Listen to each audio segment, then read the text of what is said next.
خود قرآن میں فرما رہے ہیں کہ لوگ نہ پہلے پیدا ہوئے نہ بعد میں ہوں گے. ایسے لوگ تھے جیسے لمبے لمبے قد تھے اور بڑی طاقتور قوم تھی. وہ اسی گھمنڈ میں پھنس گئے کہ یہ تو ہماری اپنی طاقت ہے نا. اور کیسی طاقت اللہ نے دی تھی. یوں ہاتھ میں درخت کے تنے کو پکڑا، یوں کیا اور اٹھا کر جڑ سے اوپر باہر پھینک دیا. ان کے بچے جو تھے وہ جو گیند کھیلتے تھے نا فٹ بال، وہ پہاڑوں کے چٹانوں سے فٹ بال کھیلتے تھے. اب خود اندازہ لگا لو. لیکن کیا ہوا؟ نبی نے آکا بھائی اپنے اوقات میں رہو، اپنی اوقات میں رہو. ہاں تم جو یہ نعرہ لگا رہے ہو من اشد منا قوہ، ارے جس نے تمہیں پیدا کیا ہے وہ تم سے بہت بڑا طاقتور ہے. اس کو مانو کہ مان کر زندگی گزارو.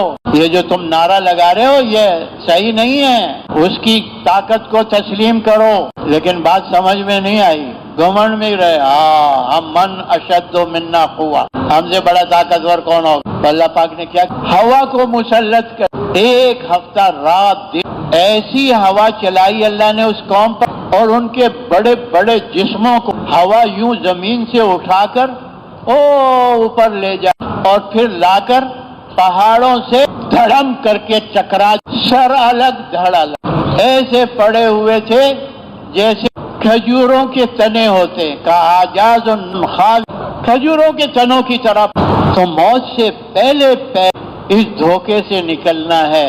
اللہ نے یہ ساری واقعہ امت کے سامنے اسی لیے بیان فرمایا.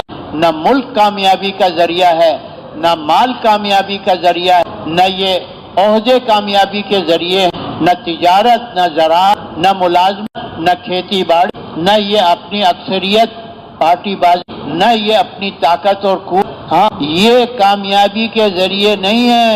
اس دھوکے سے نکل جاؤ مرنے سے پہلے. اگر اسی حال میں موت آ گئی تو پھر انہی کے ساتھ شمار ہو جاؤ. جو ملک کی وجہ سے مرے یہ بھی ملک والوں کے ساتھ حشر ہوگا. جو مال کی وجہ سے مرا ان مال والوں کا حشر بھی انہی کے ساتھ ہو. جو زراعت اور تجارت اور صنعت اور حرفت کے چکر میں پڑ کے مر گئے ان کے ساتھ حشر ہوگا. یہ جو قومیں گزری اللہ نے بتا دی.